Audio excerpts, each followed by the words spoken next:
So I think it's already time to start. So I welcome everyone at our 14th lecture, which will be given by Professor Sean Raymond from University of Bordeaux, France, and he will speak about evolution of planetary systems. So Sean, please, the floor is yours. Okay, thank you very much. It's a pleasure to be with you all today. My name is Sean Raymond. Like you said, I'm in Bordeaux in France. And so this is the title of my lecture officially is Evolution of Planetary Systems. And in practice, what I'll talk about is a bit more the formation and the dynamical evolution of planetary systems. And so this is my official, name and where I work and my blog. And all these logos at the bottom are various institutions that have funded me over the past many years. So I always thank them. Anyhow, let's get started.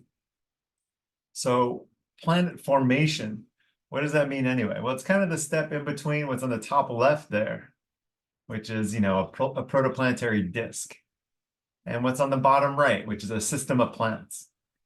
And you can see what I put here is a cartoon of the solar system. You can see the solar system's planets. You can see the puzzle, right? You can consider planet formation to be sort of like a puzzle. There's lots of little pieces that we have to figure out how to put together. And of course, I'm not going to be talking about solar system formation today. That's the subject of, I believe, your next lecture in this series by Alessandro Morbidelli. So I'm talking about formation and evolution of planetary systems in general. I'm going to focus mostly on exoplanet systems, but we can't completely ignore the solar system because it's our home planetary system. So the solar system will come up a little bit here and there, but I'm not going to focus on that because there's a lot of interesting details that you can only get for the solar system that you can't get for other solar systems.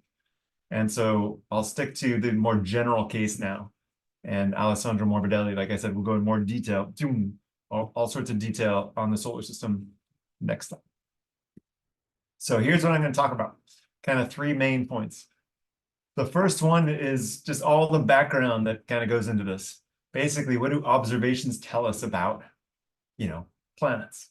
And so a lot of that's going to be about exoplanets and planet-forming disks and stuff. The second part will be about the kind of general stages of planet formation.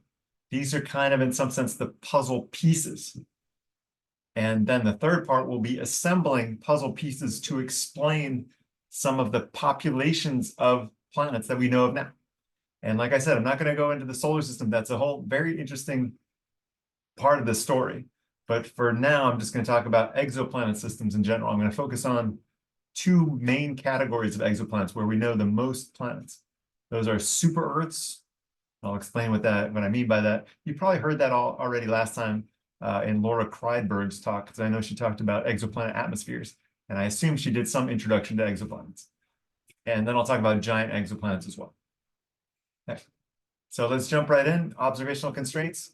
Talk about how exoplanets are detected, the solar system in context, and planet-forming disks. And I don't know exactly how much background you all have in exoplanet detection, so I'm going to go into it a little bit. And I apologize if it's a little bit of a review or very simplistic for some of you, but usually it doesn't hurt to see these things more than once. So to start off, just in case you're not all aware of this, key thing is, how do we actually find exoplanets, right? Exoplanets are planets orbiting other stars. How do we do that? And it's not as simple as we'd like. We'd like to just go out and take a photo of a star and see some planets going around. And unfortunately, we can almost never do that. All the methods that have found most of the planets anyway, are indirect. And so the first one that was very successful is called the radial velocity method.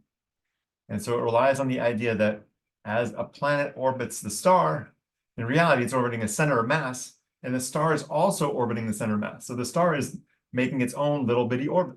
And so the star is moving in response to the planet's orbit. And while we can't see the planet, we can see the star.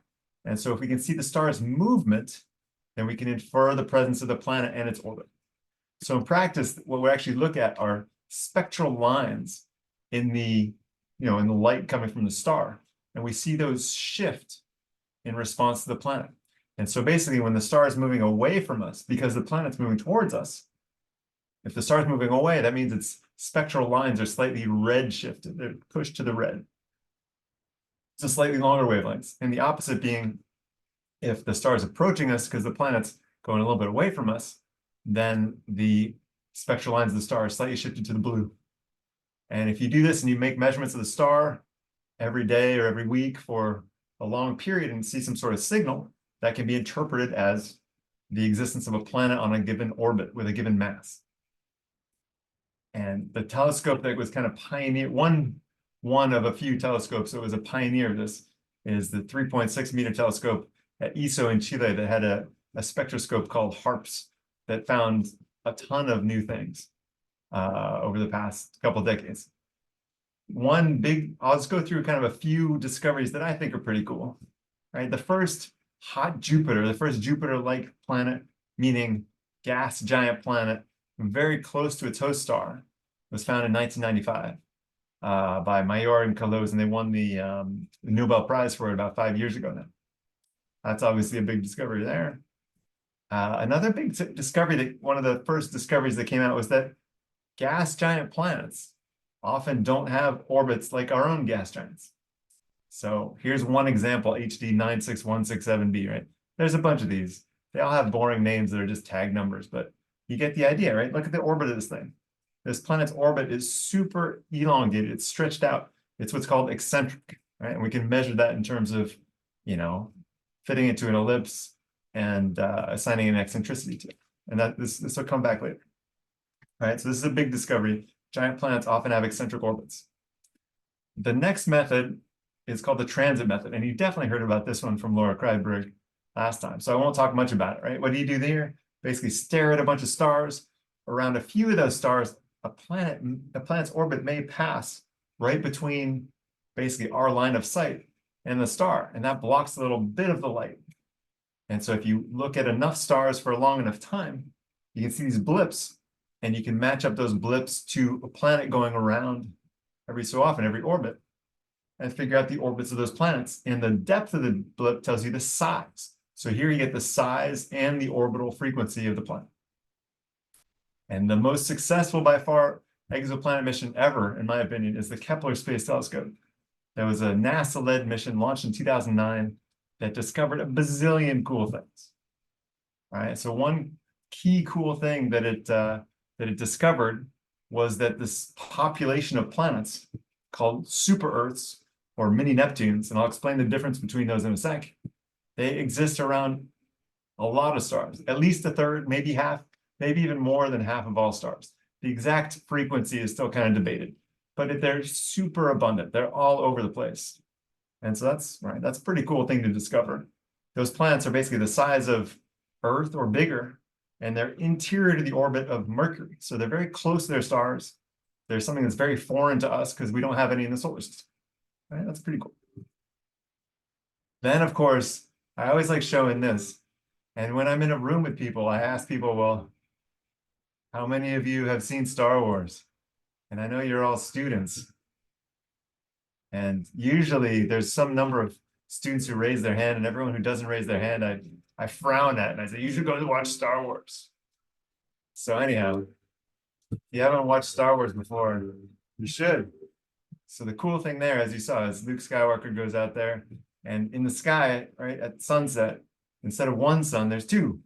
And one awesome discovery made by the Kepler Space Telescope was the existence of circumbinary planets, or really Tatooine planets, as we like to call them. Those are basically planets in binary star systems where the two stars are in a close orbit, and there's a planet on an orbit around the two stars. So in the sky, you really would see two suns in the sky. It's pretty cool. So here's one example, Kepler 47. There's, I think, 20 or so of these now. They're really interesting systems, so they're really cool. Moving on, here's another awesome discovery that was not made by Kepler. This is a discovery made with the basically direct imaging technique. And so what is direct imaging? That's the technique I told you at the start can't work, where you just try to take a picture of planets around other stars and see them moving. And so it's not as simple as that. In this extreme case, these are very bright, very massive planets around a very young, very bright star. And even with that, a lot of work has gone into blocking out the light from the central star as much as possible so that we can get rid of the star that's the giant glare in the headlights and just see the planets moving.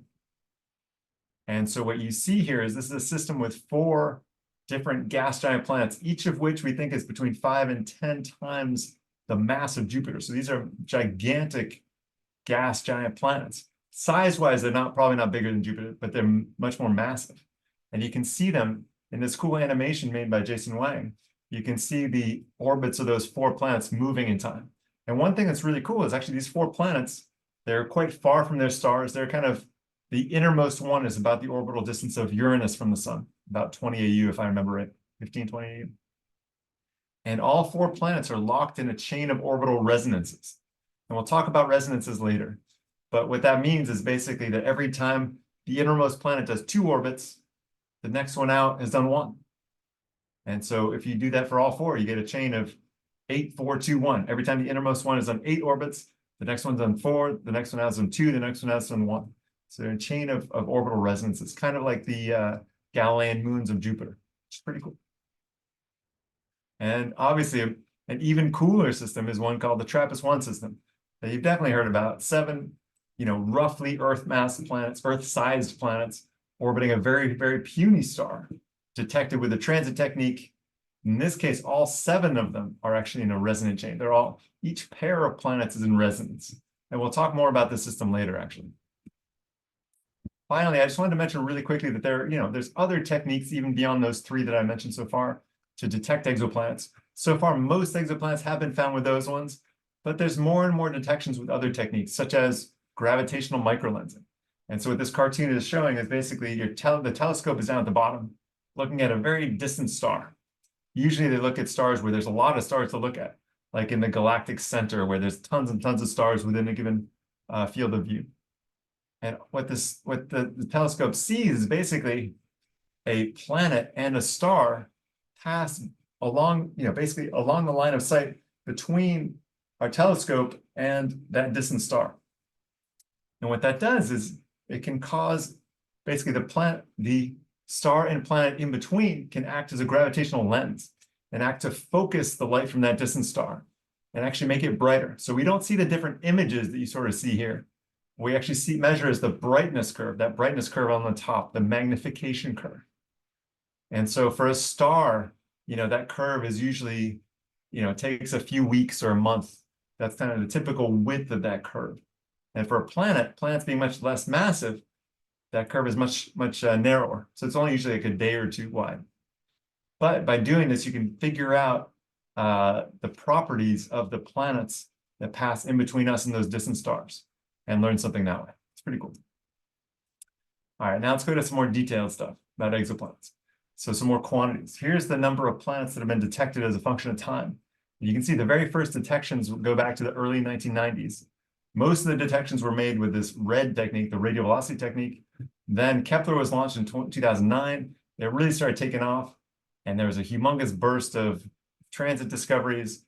And now there's more and more discoveries with these other techniques as well. But the radial velocity and transit techniques are still the dominant ones for now. And here's the demographics of the exoplanets that have been found so far. And so here the color is just the detection technique. Red is the transit technique, and blue is the radial velocity technique. I believe green is microlensing here. And I put the orbits, basically the actual solar system planets on there as well, so you can compare. So we're looking at mass versus orbital separation. And you can see there's kind of 3 clumps, right? And the names that we give to these clumps are something like hot Jupiters, super Earths, and normal Jupiters or cool Jupiters. People call them different things, right? Hot Jupiters, they're big like Jupiter, but they're very close to their stars. That's why they're called hot. Super Earths are usually a little bit more massive than Earth, or a little bit bigger, and generally on much closer orbits. And normal Jupiters are more gas giants on wider separations. And there may well be other populations that we just haven't found yet, but these are kind of the very biggest clumps that we've seen so far.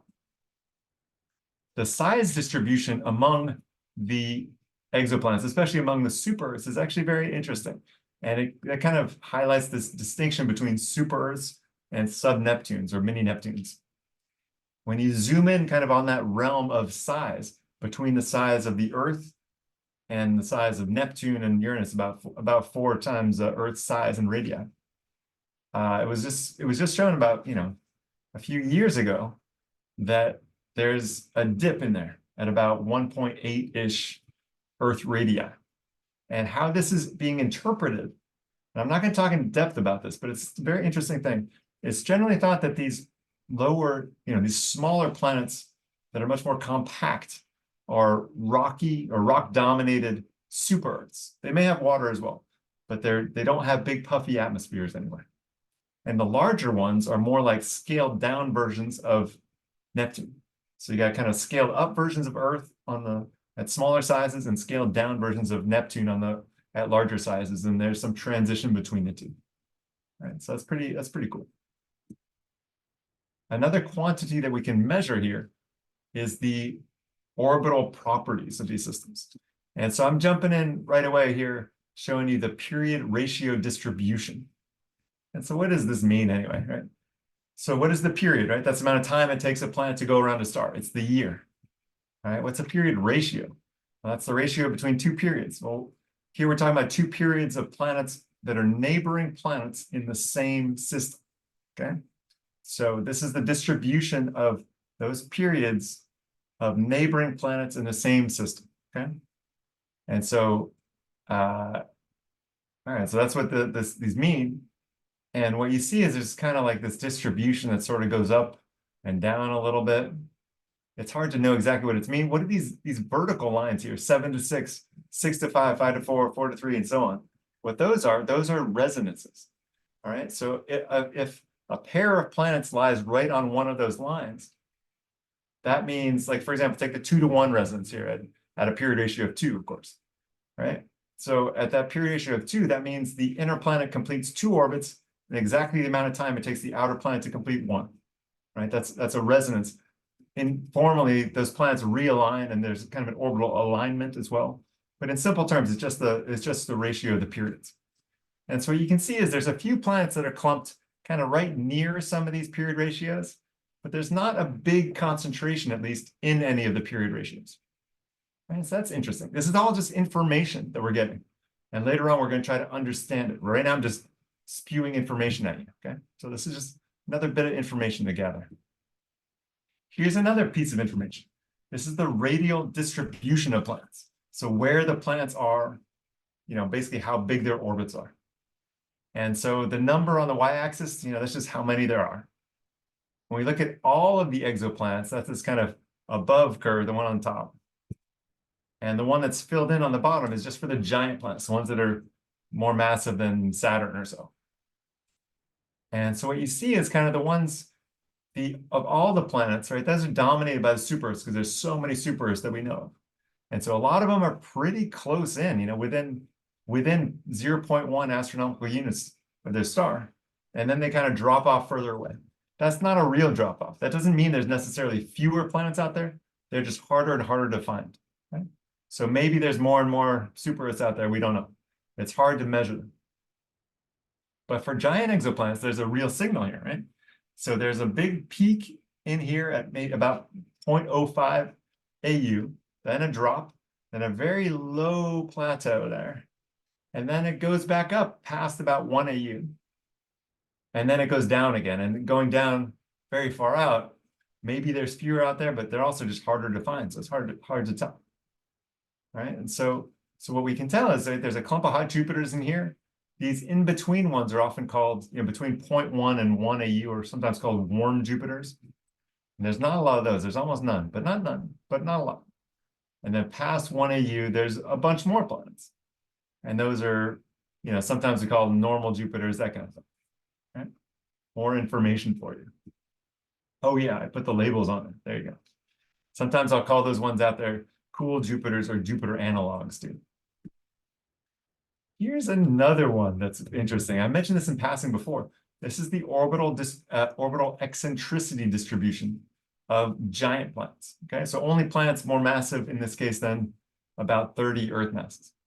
And so what do you see? Again, you can see the clumps, right? There's a clump in here. Those are the hot Jupiters closer than 0.1 AU. than the normal, cool Jupiters out past 1 AU or so. And what you see is there's a lot of points that are really high. I included Jupiter on this plot with its actual eccentricity of about 5%. Right? So why do all these exoplanets have such high eccentricities? That's weird. Right? And we'll talk about that. This is key information. This is a really important graph. So we're going to come back to this one at least a couple more times in this talk. Here's some trends. Now let me show you a couple of trends that have been noticed. We've been looking for exoplanets for what, 25 years? Yeah, something like that, right? So for many decades. So there's lots of information. There's lots of some trends that have been found. One important trend is that higher mass stars have more gas giants. And so don't worry about the exact numbers here, but the key thing is that it's quite strong correlation that higher mass stars have more gas giants. Right, that's interesting. A reverse correlation is that lower mass stars actually have more close-in planets, right? And those are not gas giants, then those tend to be more super Earths. The number of planets per star for M stars, the cooler stars, is a lot more than it is for K, G, or F stars out there. Right? And you can see each study has its own error bars and its own definitions. And so there's some uncertainty, but that's a pretty big signal that M stars have, more of this kind of planet in it. That's interesting. And another key piece of information that is sort of interrelated, and that we'll also come back to, is the giant planet metallicity correlation. And what this shows is basically the more metals a star has, the higher its metallicity. That's usually measured with respect to iron over hydrogen, but you can do it with respect to other elements too. But it mainly washes it out, and you can just do it with iron. Basically, the more iron you have, the more higher the metallicity, the more giant planets exist around that star. So this is key. This means something about how those planets get there, and we'll talk in a few minutes about how we think that is. All right, now let's transition to a little thought experiment. And I told you I'm not going to talk about the solar system's formation at all, but I do want to throw in one little key thing, which I think is like I said, a fun thought experiment about how we fit in, right? How our solar system fits in to this larger population of planets out there. So this is our solar system. Obviously it's not to scale, but we all know and love it. We got 4 small rocky planets close to the sun. We got a couple gas giants, a couple ice giants further up, right? That's what we get. So now let's do the thought experiment of saying, well, if we were going to observe the solar system as an exoplanet system, so say we were looking around a sun-like star that happened to have an exact copy of the solar system, which of these planets would we find? Would we find all of our planets or only some? And the answer is we'd find this. We'd find Jupiter, and that's it. And that's only after a decades-long radial velocity survey. What we could detect is the radial velocity signal in the sun caused by Jupiter, which has a periodicity that's the same as Jupiter's orbital period of about 12 years. The amplitude's about 12 meters per second, if you care. And what we can measure is the mass of Jupiter, the size of its orbit, and the shape of its orbit. Not too well, but we could get some kind of rough estimate that its orbit looks vaguely circular. So that's what the solar system looks like from far away. It looks like the Sun-Jupiter system. One day in the future, we'll be able to have some information about Earths around those stars, but we don't now. Right? Not around sun-like stars anyway. So what we can do now is, based on all those plots I showed you before of the demographics of exoplanets, say, well, how does the Sun-Jupiter system, which is the solar system, fit in to the demographics that we know now? And so that's what this plot is doing. So this plot is kind of confusing. So let me walk you through it slowly. All right, basically the key point, the thing to know here is that we're going to start up here with the FGK stars, sun-like stars. And we're going to follow some tracks down there. And the thickness of the line is proportional to the probability of a given outcome.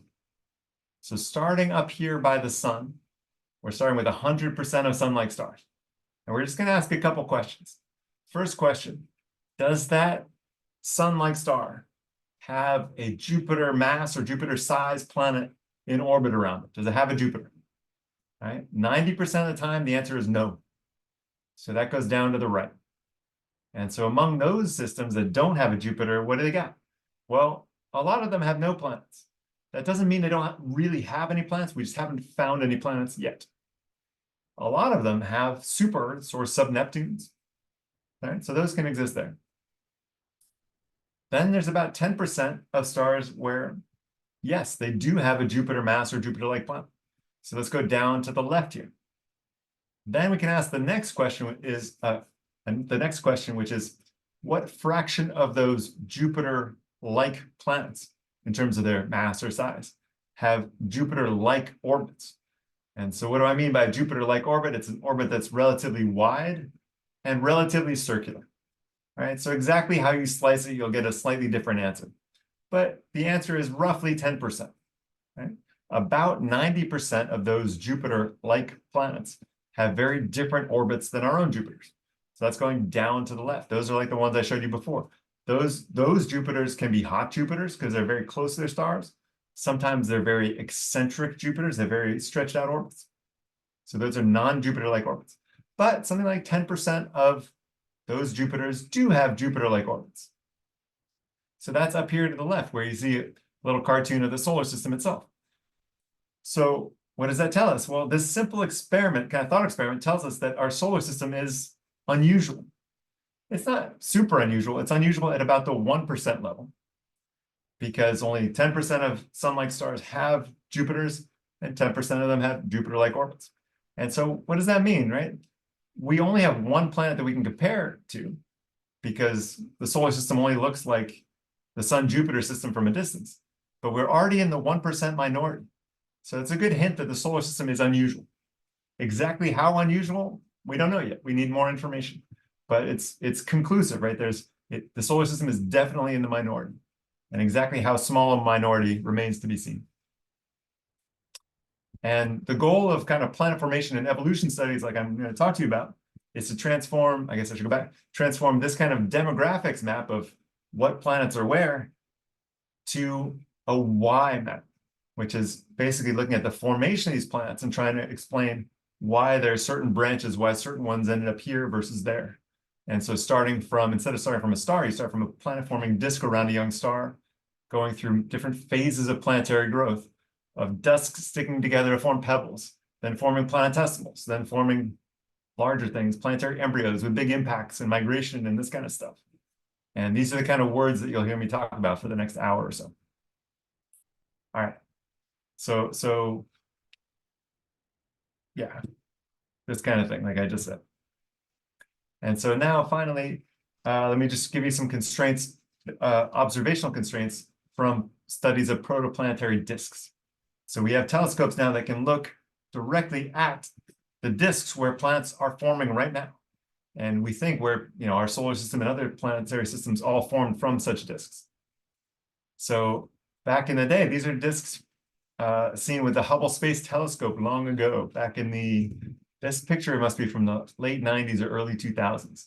All right, and so all you were looking at were disks. These ones are all seen edge on, and so you can see that kind of, there's a flaring, that's a bunch of gas that's illuminated by the central star. That central dark thing is basically a disk of dust that's blocking the light. And the ALMA radio telescope can give really high resolution images of disks. And ALMA is sensitive to wavelengths of light of about 1 millimeter or so.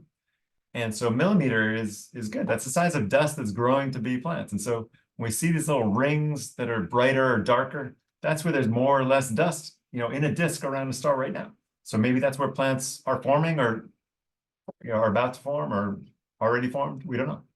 Right? But it's where the action is.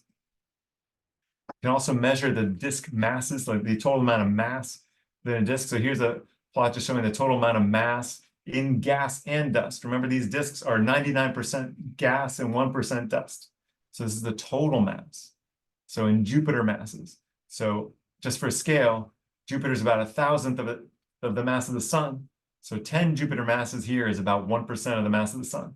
So you can see around stars like the sun at 10 to the 0, right? 1 solar mass. Planet-forming disks tend to have maybe 1 to a few % of the mass of the sun in a disk to form planets. And we can also look at the dust. So this plot is showing the same kind of thing, just focusing on the dust component, which is actually, the building blocks of the solid planets. And what you can see as a function of the mass of the central star, more massive stars have more stuff in their disks. They have more building blocks to form planets. So that's probably a key ingredient. That's probably a key reason why we see more gas giants, for example, around more massive stars. Of course, these measurements are not perfect, and there's good circumstantial evidence that many of the disk masses that I showed you in the last couple plots are probably wrong. And why do I say that? Well, this plot here is showing something kind of interesting. It's showing mass on the y-axis versus stellar mass, the mass of the star. And the kind of the shaded region with those dashed black lines, that's where disk masses live, right? So when we see disk masses around stars, they kind of live in there most of the time. And now these blue and red bars, what they're showing is basically how much mass you need in a disk to form the planets we see in different realms, okay? And so if you look especially at the lower stellar masses, this blue one here, and these other blue ones there, this is basically those M stars that have a lot of close-in super-Earths. And what's weird is those blue line is above the disk. So what that means is your typical planet-forming disk around an M star doesn't have enough mass to explain the planets that we see around M stars. And so what that really is telling us is that these masses in the disks are almost certainly underestimated. They're probably much higher. It's just hard to see and hard to measure those masses. And of course, the disks themselves don't last forever. They're observed to go down in time. So disks start off with a certain amount of mass, and then that goes down because the disks evolve and the disks disappear after a while. And so what you see here is kind of the different classes. There's different types of disks that you'll see in terms of their classes: class 1, class 2, transition disks, class 3 disks. Those are just basically disks at different phases of evolution where there's less and less mass left. And kind of the key point is that we now know with some precision that gas disks, basically the planet-forming disks, only last for a few million years around other stars. And so presumably the same around all the exoplanets that we see all around their host stars, they had a few million years to form as well. And that's the lifetime of the gas in the disk. Because after the gas goes away, there is a little bit of dust left or solid stuff left that can still bash and form some planets. But most of the action has to happen while the gas is there. All right, so let me summarize that first part. I think we got to the end of that first part. Basically, what did I tell you? There's a big diversity of exoplanet systems. The solar system is unusual at around the 1% level. Super Earths are all over the place. And planet formation has to happen in this kind of few million year window, which is the lifetime of gaseous disks. Let's move on. Number 2, we're going to talk about stages of planet formation. We'll start with basically all these kind of things. You can read them yourself. I'll go through them now. So to start off, this is kind of a key plot. I'm going to show you kind of a conceptual plot of what we think is going on with all the different phases of planet formation. So this is a typical kind of plot where everything is kind of vague. It's conceptual. So on the y-axis is a size scale going from micron size dust to gas giants, big range. And on the x-axis is some kind of rough time scale. Now, this is all happening within the gas disk, which lasts a few million years. Right? So everything starts off as small dust, we think. And, small dust can coagulate and grow into larger dust. But it can't grow forever. At some point, if you have been to the beach and throw 2 grains of sand together, they don't stick together, right? So we think they can grow up to probably around millimeter size or so, and after that, they don't. What happens next is that grains of dust can be concentrated sufficiently, with help from the gas disk. And I'm sure that Alessandro Morbidelli will talk about this in more detail. So I kind of deliberately, I'm not talking about it in too much detail. But basically, we think that these large dust grains, things that are maybe the size of grains of sand, that we often call pebbles, those can get concentrated enough to create overdensities that directly clump from large dust grains into, into planetesimals. Let me go back. Into planetesimals via something that's called the streaming instability. And I'll talk about it for a moment in a sec. But that's the process by which we think basically pebbles, large dust grains get clumped directly into planetesimals. And planetesimals are kind of, these mountain-sized things. They're the real building blocks of planets. They keep growing by bashing into each other and also by grabbing onto more pebbles that are drifting around. They grow into planetary embryos that are maybe the mass of Mars or so, at least the ones that were in the solar system, we think were about that massive. Then when the gas is gone, there can be giant impacts between planetary embryos, like the moon forming impact, and then kind of a late sweep up of leftover stuff. Meanwhile, just a little bit further away from the sun, past the snow line, where ice can be used as a building block, we think that this picture is slightly different. The key difference, we think, is that pebble accretion is much more efficient. And why is that? It's because pebbles are bigger. Instead of being dust, basically sand grains, they're little clumps of ice that include little sand grains in them. And they're probably something like centimeter size. And with them just being, a little bit bigger, centimeter size instead of millimeter size, the process of pebble accretion that we'll talk about in a sec is way, way more efficient. And so they can grow, in a million years, grow up to these large cores or planetary embryos that are, maybe 10 times Earth's mass. At that point, they can get kind of stuck, but they can also grab onto gas from the disk and become gas giants, right? In a process that's kind of slow, but then it can get really fast. And so this is kind of the general picture of how we think this all happens. There's some other details like orbital migration, which happens for massive planets, basically planets that form big enough, early enough, while there's still a lot of gas to push them around. They can migrate. And I'll talk about that as we go. So now we'll go into kind of a more picture-based looking at these ideas. And so the kind of key characters are, again, pebbles, planetesimals, and what I'll call embryos or cores. All right, so pebbles are like maybe millimeters, centimeters in size. Planetesimals are something like 100 kilometers in size. Planetary embryos, at least rocky ones, are probably more like the size of the moon or Mars, a few percent of Earth's mass. And in the giant planet region past the snow line, we think they're more like, 5 or 10 or 20 Earth masses. So now let's kind of go to the start. Again, gas disk, a gas-dominated disk around a young star. What happens? Well, dust kind of collides and grows and makes bigger chunks of dust, sometimes little fractal particles. Then the dust gets big enough that it has some inertia, and it starts to orbit a little bit slower, no, a little bit faster, I'm sorry, than the gas. And it ends up feeling a headwind from the gas. What that does is it causes these large dust grains to spiral inward. And they can spiral inward a long ways and very, very quickly. And what they do is they kind of, in theory, they could go and fall on the star or something.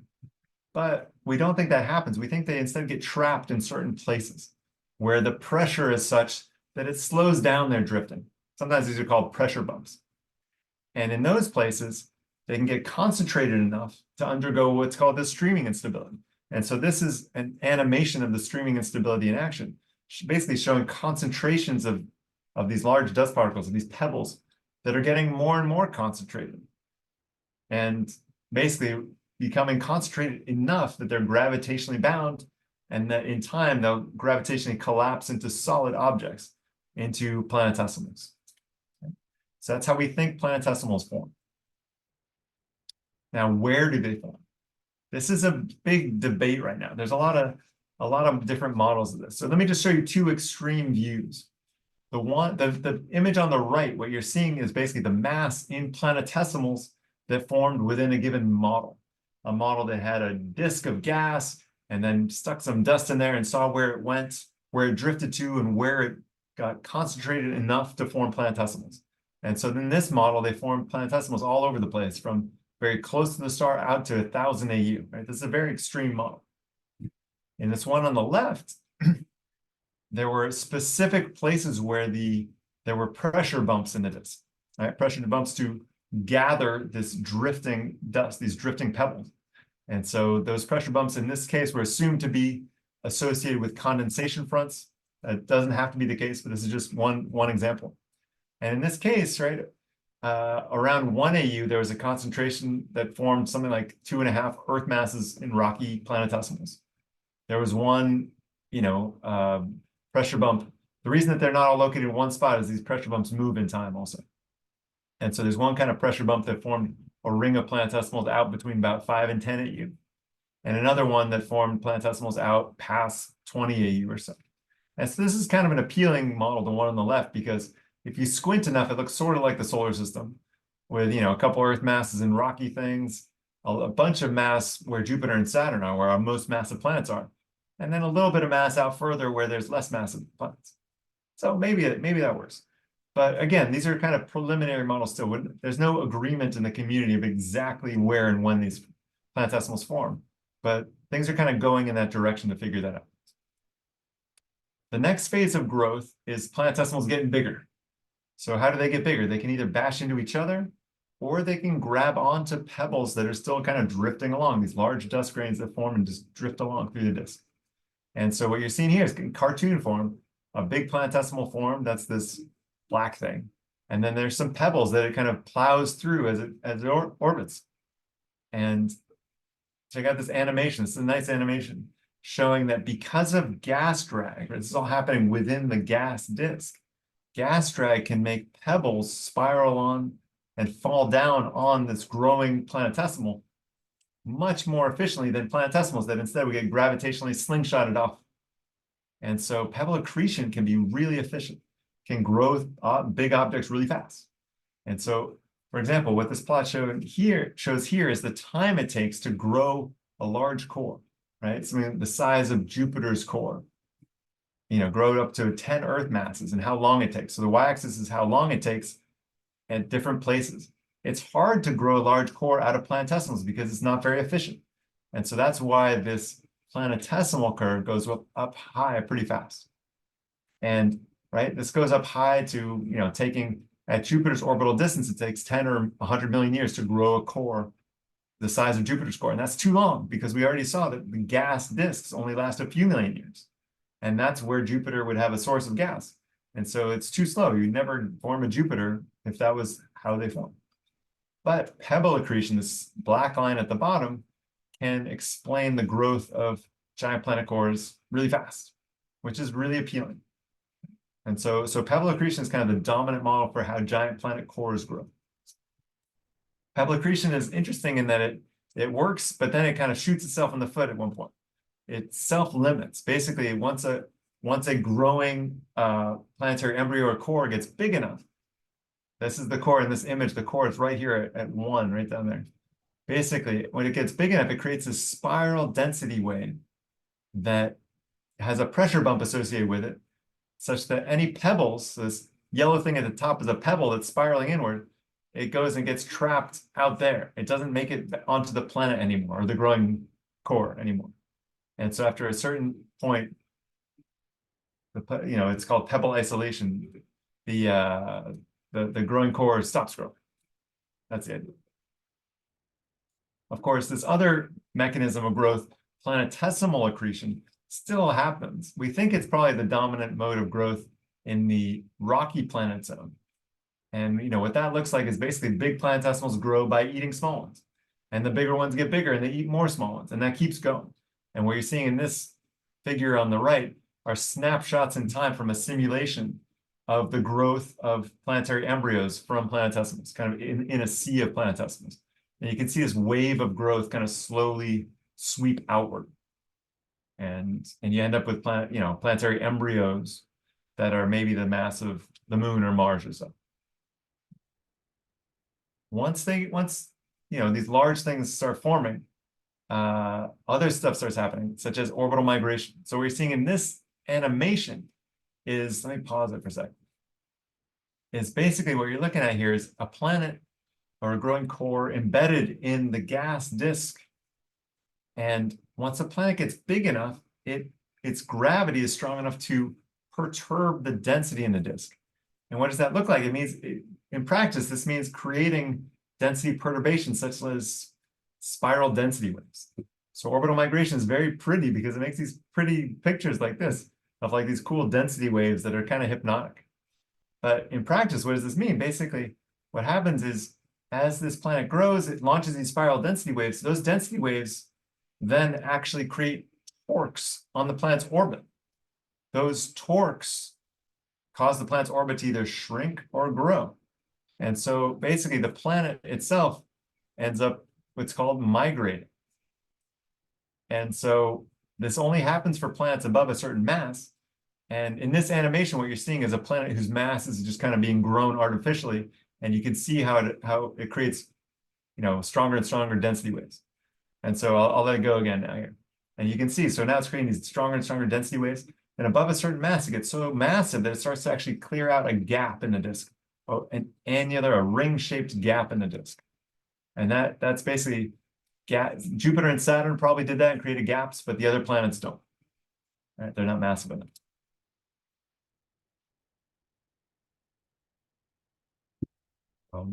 Oops. Sorry, I already showed you that. And so kind of at the lower mass end is that type of migration is often called type 1 migration. And so it matters for planets that are maybe Earth mass up to Neptune, up to Saturn mass even actually. And this is where the density waves are doing most of the pushing. And so what you can see here, this is an animation, or sorry, a snapshot from a simulation by Arno Pierens et al., where there's 5 different planets, each of which is 3 Earth masses in the same disk.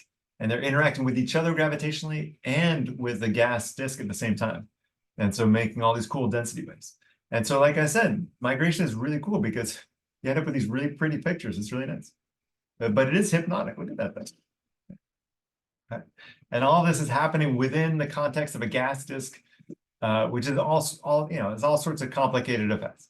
And so I'm not going to talk in detail about this. I just want to point out one interesting thing about disks, which is if you look at the inner parts, the disk doesn't touch the star, right? At the very innermost parts, there's magnetic connection between the inner part of the disk and the star. There's probably what's called Alfvén accretion along there, but the disk doesn't touch the star. Why do we care about this? Well, in terms of migration, we care because the disk is what drives migration.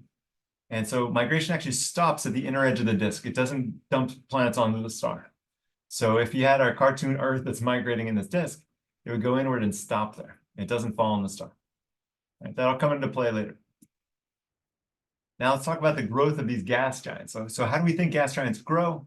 I'll talk about this in more detail in a little bit, but we think that the predominant idea is that form a large core, maybe 5 or 10 Earth masses, and then gravitationally capture gas from the disk onto them. Right? That's the general picture. And then that transitions into this different mode of migration where there's a gap that's already created. And this mode of migration, like the previous one, is almost always inward. It almost always shrinks orbits, but not always. There are a few rare cases where they actually expand orbits, but usually it shrinks orbits. And finally, another thing that I mentioned before is the orbital eccentricity distribution. And we're going to keep coming back to this because it's a part of the story that I think is really important. And so we see all these eccentric orbits. And you can see that some of my plots are from different days. This one's from 2011. So it's a little bit out of date, but you get this. It has the same general idea as the other one, right? And so what do we see? Lots of planets, lots of giant exoplanets with very eccentric orbits. So how did they get there? Well, we think that there's 2 key processes that shape this diagram. One of them is inward orbital migration, and one of them is planet scattering, right? So that's a new one that I haven't talked about. So what is this scattering? Scattering is something like this. Basically, we think giant planets don't form alone. When planets form with more than one planet in the same system, they gravitationally jostle each other. They can change each other's orbits a little bit.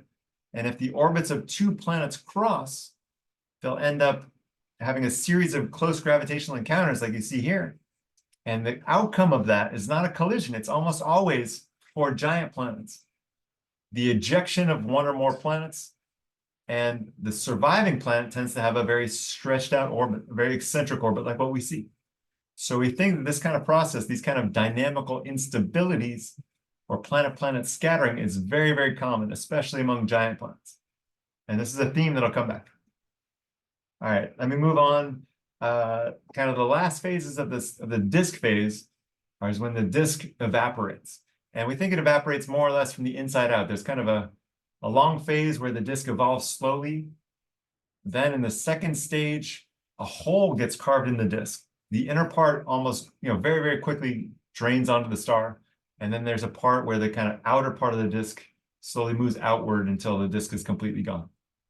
what's called inside-out photoevaporation. And we think that happens kind of systematically. And finally, the kind of final stage of rocky planet formation involves collisions between growing planetary embryos. And so what you see here is kind of an artist's conception of the moon forming impact, the last giant impact that formed the moon. But let me show you some animation. So we often, think of two, well, I don't know, maybe you don't do this often, but when you think of two giant planetary embryos crashing into each other, what does it actually look like? Well, people have simulated this. And it's sometimes looked like this, right? It's not as pretty as you'd think with things just kind of merging. There's often a lot of debris that's created, and collisions are not always accretionary. Sometimes they can be destructive. Sometimes they bounce and then they accrete later. It depends. And I mentioned the moon forming impact, and here's an animation, a cool new simulation of the moon forming impact, which we think, like I said, was the last giant impact that the Earth felt. And I'm just doing this for illustration. And you can see it's a giant impact into the Earth that totally, messed with the Earth in a pretty dramatic way. And the moon ends up being kind of formed from a combination of the impactor and the Earth after this giant, impact plowing into our planet. It's pretty cool.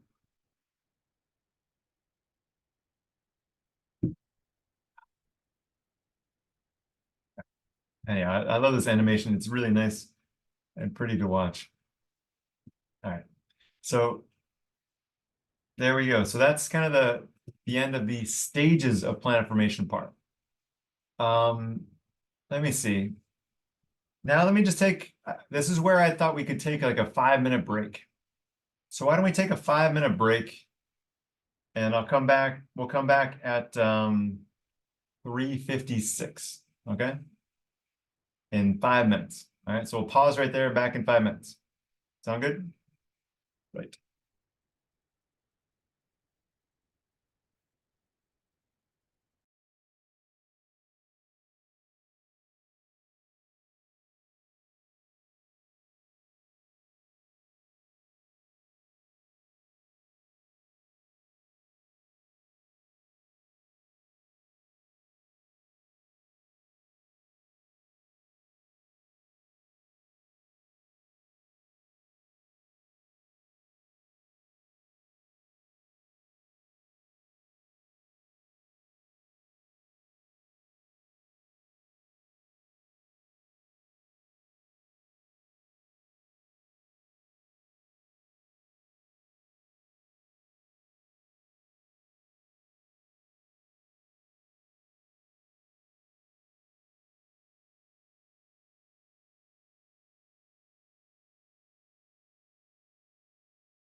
Okay, I'm back. Hopefully it's okay to start again.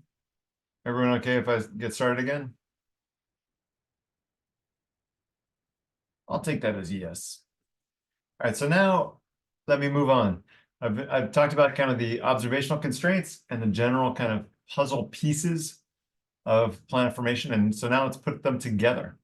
So we're going to talk about formation models for exoplanets in two different contexts, for super Earths and mini Neptunes. I'm kind of lumping them. I lump those together and just call them all super Earths. But you know, there you go. And also for gas giants, for giant exoplanets, both kind of hot Jupiters and normal cool Jupiters. All right, so here we go. So let's start with super Earths. So super Earths, remember, they're very common. The occurrence rate is at least like 30 to 50%. And what this plot here is showing you is just kind of an example of, about 10 or 15 examples from the Kepler catalog, all of which have at least two super Earths in them. And so what do you see from this? What you're seeing on the x-axis is the orbital period of the planets on a log scale. And so you can see the solar system is on the bottom, right? Mercury, Venus, Earth, and Mars at the bottom for comparison. And what you see is, since it's on a log scale, the distance between planets is basically the same as the period ratio. Okay, so the spacing is, and so you can see that the Earth-Venus separation is kind of similar to a lot of the separations between these planets in terms of orbital period ratio, right? It's not the same in terms of absolute distances, but in terms of the ratio of the periods, it's about the same. That's interesting, right? And so let's look at that again, the period ratio distribution. We talked about it before. Here's what it looks like. Remember, this is anytime there's more than one planet in a system, this is the period ratios of every two neighboring planets. You take those numbers and then you chuck them in a bucket, and this is what you get. And if you do it as a cumulative distribution, it looks like this, right? So this is the cumulative distribution, right? Going from 0 to 1. And so again, what information am I getting here? And kind of a point that I made before, but that's worth keeping in mind, is in terms of a cumulative distribution, what you would see if all systems were in resonance, was you'd see some sort of staircase. Right? So for example, if half of the systems were in 3 to 2 and half were in 2 to 1 resonance, then it would look like this. It would be a kind of staircase like that. But that's not what we see. We do see a couple little bumps at a couple of resonances, but that's about it. So most systems are not in resonance, right? That's important. This is good information for us that we'll need to explain. So how do super Earths get where they are? Well, here's one very simple kind of conceptual way to look at it. So on the y-axis is the size of planets, and on the x-axis is their orbital distance. And so hot super Earths or whatever you want to call them are up here on the left, right? They're relatively big planets, they're certain size, and they're close in. So how did they get there? Well, maybe they just grew where they are, right? Maybe that's called in situ accretion. And we don't think this is what happened. I'll explain why. But that's one kind of plausible thing to assume to start off. Maybe, the building blocks of these things, planetesimals or pebbles, drifted inward, from further out in the disk where there was more mass. They got really close, and then really close in, they grew into super Earths. That's possible. Maybe instead they got bigger further out, and then they kind of migrated inward and sort of grew a little bit along the way and did that instead. That's possible too. So let's look at these a little bit more closely. I'm not going to really make the difference between models 2 and 3. And the reason for that is because at the end, both of those things had to have happened early while there was a lot of gas in the disk. And while there's a lot of gas in the disk, anything that got big enough would migrate anyway. So models 2 and 3 actually end up being almost the same. But you can ask me questions about that if you'd like. But the first model, model 1, makes no sense. And let me explain why. So first of all, kind of like we've seen before, the gas disk interactions between objects and the gas disk causes orbital decay, causes things to orbit, spiral inward. Right? And that the amount, basically the speed at which they do that depends on the size scale.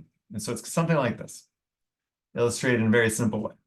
Right? And so very, very small dust grains basically follow the gas. There's blown in the wind with the gas, and they don't really go inward. They just follow the gas. Bigger and bigger dust grains feel friction from the gas and they move inward. At a certain size scale, these pebbles, those are the ones that zoom inward the fastest. They go really, really fast. But then larger objects go much slower until migration kicks in, and then they go faster again. All right? So that's kind of how things move around in the disk. Now, how fast can things grow? So what we did here, this is an example of a very simple simulation where we chucked a whole bunch of mass close into a star to watch it grow, basically. So everything in that picture are planetesimals and planetary embryos. And what you're going to see is how fast they grow into planet-sized objects. So here you can see within a few thousand years, within 10,000 years, those innermost planets, they're already many times the mass of the Earth. Right? They grow redonkulously fast. So basically, growth is really, really fast. That's the punchline. You can see the final mass of these things. You can see them at the end. They're like 6, 2, 3, several times the mass of the Earth. They grow fast. Right? So the disks, right?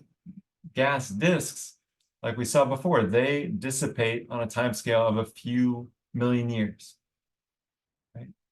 So, but planets that close in grow ridiculously fast. That means that they must have time to, as they're growing, interact with the gas because their growth is so fast. And so what this plot here shows is kind of a very roughly estimated migration timescale. And each of these dots is a single super Earth, making a simple assumption about what the gas disk looked like. This is how fast it would have migrated. So basically, what this says is that if these super Earths formed where they are, then they would have migrated to somewhere else. And so, in other words, they didn't just form where they are. They had to move around. So migration, you can't ignore migration. This idea of things growing in situ, it's not logically it's not self-consistent. It doesn't make any sense. It's not that it's wrong. It's just that it actually doesn't make sense. So in situ makes no sense. Let's throw it out.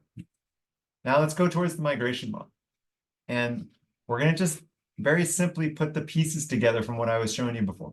So element number one is the formation of planetesimals, right? We talked about dust growing, drifting, getting concentrated to forming planetesimals. So we think that's pretty generic and that happens all over the place. So let's assume that happened. Assume planetesimals form everywhere. Then what happens next? Well, planetesimals grow by bashing into each other, by grabbing onto pebbles. All right, there's all these pebbles that are drifting inward. Remember, pebbles past the snow line can help growth a lot more than pebbles closer in. And so what naturally happens is past the snow line, big planetary embryos form, things that are 5 or 10 or 20 Earth masses. Whereas closer in, they're much smaller, maybe Mars size or even smaller. All right, so it's kind of dichotomy with really massive things past the snow line and less massive ones closer in.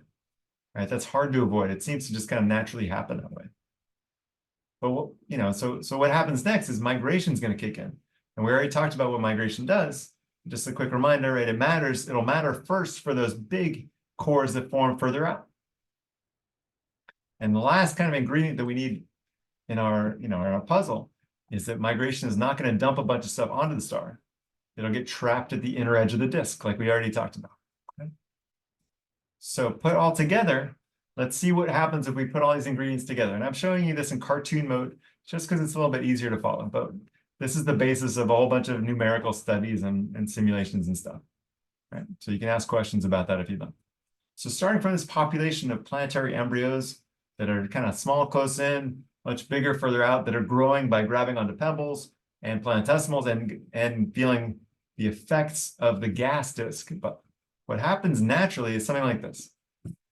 The outer ones start migrating inward, and they all kind of like bash into each other once in a while, and they migrate inward, and they end up getting trapped in resonance. You might kind of naively think, well, if they're all going towards the inner edge of the disk, then all these things would get squished and just form one big planet there. And it turns out that's not what happens. What happens is as planets migrate together, they tend to get trapped in orbital resonances. Resonances like 4-to-3 or 3-to-2 or 2-to-1. Right, so remember what that means again is if it's a 3-to-2 resonance, then the inner planet completes 3 orbits for every 2 of the outer one, and then they realign. And it's a very stable spot for planets to be in. And so instead of bashing into each other, plants tend to get trapped in these stable resonances first, and then they stay there. It's not like these things are perfectly stable, though. When there's a chain of resonances, meaning several plants and each pair is in resonance, sometimes it breaks, and two planets will go out of resonance, and sometimes they'll bash into each other. So what happens then is kind of a shakeup to the whole system, but this is all happening within a gas disk, and so they end up settling back down and getting back into resonant chains. They're like well-behaved kids, right? Or not well-behaved kids. They're like kids in a classroom with a very good teacher, right? And the teacher is kind of keeping them in line. Sometimes there'll be a perturbation, but as long as the teacher is there, the teacher will be able to kind of get the kids back in line, back at their desks and so on. But the teacher might not always be there. And we know that gas disks don't last forever. They only last a few million years. And so when the gas disk goes away, what happens? Well, the gas disk goes away after a few million years, and the natural outcome is that almost always these systems of nice, resonant chains go unstable. What that does is it spreads plants' orbits out, it makes them bash into each other, and it destroys the resonances. And so in the end, most of the time, systems that you see, they come out of these, simulations and models, they're not in resonance anymore. And that's kind of good, right? Because going back to our period ratio distribution, there were not a lot of planets in resonance. And so that gray curve is the actual data. And I'm just showing you one example of some simulations that we've done, and other people have done the same. Basically, that red staircase that you're seeing, that is actually coming out of simulations of planetary systems during that phase where they are in those resonant chains, right? But then most of those chains disappear after the gas disk goes away and the teacher leaves the room and the class explodes and all the kids go bonkers, right? And so what do they do then? They end up spreading out, and then they end up at that blue curve. And so in simple terms, if you mix the blue curve and the red curve, you can match the observations. And what you need to do is have about 95% or more of the blue curve, 95% of classrooms where kids have gone bonkers, and only a few percent of classrooms where the kids actually stay at their desks after the teachers leave. So it's pretty realistic. There's occasional perfect classes where kids will do that, but not a lot of them. Okay? Of course, among the systems where resonances do stick around, those beautifully well-behaved kids, those are some of the coolest systems that we know, like the TRAPPIST-1 system. Like I mentioned, 7 planets, all about the size of the Earth, and they're all trapped in a chain of orbital resonances. I've labeled the resonances on here just so you can see them. And these kind of resonant chain systems are the coolest. They're useful for being pretty, but they're also useful for all sorts of scientific studies. Like, here's just a few examples. They're useful for transit timing variation analysis and they make it easy to measure planets' masses through this transit timing variations technique. You can actually use them to understand the planet's detailed migration history, exactly how that kind of resonant chain was put in place. You can actually even constrain the bombardment histories of these planets. And you can do it as accurately, with as much precision as we can do for the Earth. And for the Earth, we have to do it with totally different methods. But we can do it using resonant dynamics for exoplanet systems. It's pretty cool. So a lot of stuff you can do with this. So this is kind of the general story of how we think these super Earth systems are put together. Through this phase of migration, ending up in these resonant chains, and then those explode and there's some collisions, and then the remaining systems are a mix of a few nice stable ones and many unstable systems. So now let's move on to giant exoplanets. So again, let me just kind of remind you of a few of the key observational constraints that we want to take into account. Right? Remember, giant exoplanets, they are, a lot of them actually by number, most of them are further out past 1 AU, but there's this little peak of the hot Jupiters as well. So that's an interesting piece of information. I always have these names show up too late. The eccentricity distribution, I keep hammering on this, right? This is a key piece of information, right? This is important, and we'll include this. And finally, this giant planet metallicity correlation. So what does this mean? The more solids are in the disk, right, the more likely you are to have gas giants, right? Even though gas giants are mostly made of gas, their existence depends on having a decent amount of solids for some reason. All right, so now let's look at, there's two kind of main formation models for the giant planets. The predominant one is the core accretion model, but I'll talk also about the disk instability model, just so you know that it exists. So the disk instability model, the idea is that maybe giant planets can form from the top down by a gravitational collapse within the disk. And so for that to happen, then a part of the disk has to be unstable under its own gravity. How do you know whether a little piece is unstable or not? One way to do this is pretty simple, is to use what's called the Toomre criterion. And the Toomre criterion is this value Q. Right? Q has to be less than about 1 for this to happen, for a part of the disk to be unstable. So what are the factors here? There's only 3 factors that matter. Right? There's a sound speed, the orbital frequency, and the surface density. So for Q to be very small, what do you need? You need either a small orbital frequency, that means very far out, a slow sound speed, that means it's cold and far out, or a very high surface density, because that'll decrease Q as well. So we know right away, just from looking at this Q definition, that disk instability is only going to happen for, very massive disks, or disks that have a lot of mass in their very outermost parts. Right? And so here's this exact thing quantified. So this is looking at the surface density of the disk as a function of orbital distance. And just like I was saying, the unstable part is this part that high density far away. That's where disk instability can happen. And if it does happen, it makes these beautiful animations again. So I went to grad school at a place in Seattle where there were people like Lucio Meyer and Tom Quinn doing these kind of simulations. And every week at group meeting, they'd show animations of this. And it was so pretty. I was just like, it's just really nice to look at. But anyhow, what you're seeing here is a gaseous protoplanetary disk around a young star. And the star is not shown. And it directly fragments. It directly has these little small unstable regions that end up forming these fragments, these basically proto-gas giant planets. And they zoom around, and sometimes they don't all survive, but they're really pretty while they do. All right, and so, indeed, why don't they all survive? Well, these clumps form in very, very massive places, right? What does a lot of gas do? It causes things to migrate, like we saw before, right? So one study showed that a lot of times, basically, any plants that do form by the disk instability model will just migrate basically migrate so fast that they're either torn apart or that they basically don't survive very long. They migrate inward very fast. Does that mean that, any of the inner planets can be the survivors of this kind of model? It's possible. There's a hypothesis called the tidal downsizing hypothesis. So maybe this is kind of a fringe model, but it's still, I think, interesting to keep in mind. Okay. All right, so let me move on to the more common model. This model is called the core accretion model. And you can figure, the idea basically comes from looking at a cross-section of Jupiter and Saturn. We think that they have cores on the inside, right? There's a lot of details about what the cores look like, how much of the cores have dissolved, and so on. But the general picture is there's denser regions in the inner parts of Jupiter and Saturn with plenty of, rock in there. And so the core accretion model basically suggests that the planets grew from the inside out, basically from the bottom up, as cores that then piled a bunch of gas on top of them. Right? So core means growth of a large core.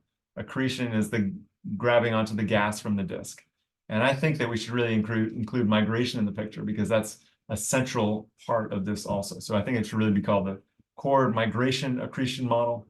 But that has so many syllables that it will never catch on. So everyone's going to keep saying core accretion. But remember, migration's part of it. So this is a key diagram of this model, the core accretion model. Okay, and so what you're looking at here is mass as a function of time of a core that grows into a gas giant planet. So let me kind of walk you through all the steps that are in here. So kind of time 0, planetesimals form, or early on planetesimals form. Then they grow into cores. All right, how does that happen? We think probably by pebble accretion. All right, that's the most efficient way to grow a large core fast.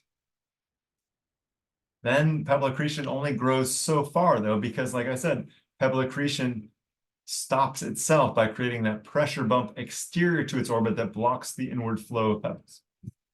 All right, what's next? Well, then there's a long phase where the planet, the growing planet, this growing core, is massive enough to grab onto some gas from the disk, but it has to wait for the gas that's in orbit, basically that's attached to it, its gaseous atmosphere or envelope. It has to wait for it to contract so it can pile more gas on there. And so the ability of that envelope to cool down and shrink is a key factor here. And so the opacity of the gas is kind of a key element, for example, in there. And so exactly how long this envelope contraction phase lasts depends on those kind of quantities of how quickly it basically that envelope can cool off and shrink and contract. Oops, very good. Then finally, once there's enough mass, this process can speed up, and basically the envelope can start kind of collapsing itself due to its own gravity, and it can undergo a runaway phase and become a gas giant. Right? The gas giant needs to go through that runaway phase. And this graph kind of cuts off, with the thing growing at a super fast rate. Basically, at some point, that rate's going to slow down. The gas giant planet will clear out that gap in the disk around its orbit, and it'll just settle into being a gas giant.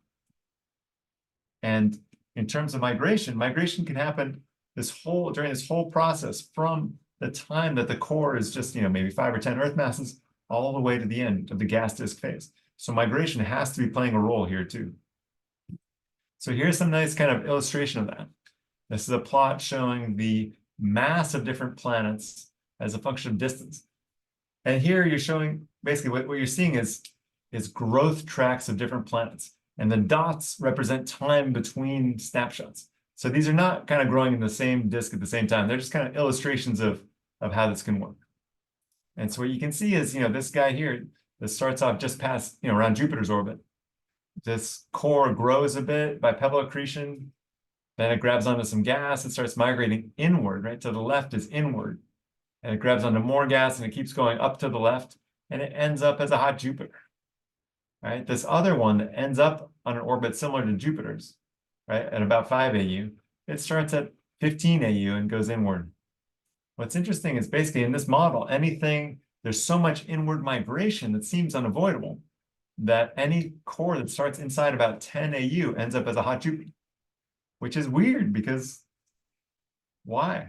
Right? Hot Jupiters are pretty rare. They only exist around 1% of stars like the sun. So this would predict that any core that starts off inside 10 AU does that. But we don't think that's really the case. So something is off with this kind of simple picture. There's something that's too simple. And so, for example, we can frame this in the question of, well, how did Jupiter end up at 5 AU then? And well, maybe Jupiter's core did form out there at 15 or 20 AU. And that's just, it did undergo a large scale inward migration and just ended up, that's possible. Maybe this migration is much slower than I've been showing you. And it's actually because disks are much lower viscosity than we thought. And so that once a gap is cleared in the disk, migration is super duper slow. That's possible. Maybe giant planets form a little bit later than we think usually. And so by the time they get big and are migrating, the disk is already in this stage 2 here. It's already kind of started to evaporate. And they can't migrate past the inner edge of the outer part of the disk. Maybe that's why. Or maybe it's because many planets are migrating at the same time. And together, they can actually affect each other's migration. So there's a cool effect that I'm not going to talk about much, but that Jupiter and Saturn together, individually, Jupiter and Saturn would each migrate inward, but together they can actually get trapped in resonance and go outward. And that's the basis of one model for solar system formation called the Grand Tack. And so maybe that's what. So these are all kind of possibilities. It's an unanswered question. Now let's go to the giant exoplanet eccentricity distribution that I've talked about quite a bit, right? And planet-planet scattering. So one more time, here's the exoplanet eccentricity plot, right? And so planet-planet scattering, we think, is the reason for this. So what does that really look like? Well, let's look a little bit more closely at the dynamics of scattering. So scattering will happen anytime let's kind of consider the simple case of Jupiter orbiting a star like the sun. And let's say that there's some other body, some other small body for now, that is also orbiting, and its orbit crosses that of Jupiter. What's going to happen? Well, you can kind of come up with a pretty simple criterion for what needs to happen, what the planet needs to be like in order to eject the this small thing. Let's say it's an asteroid or something.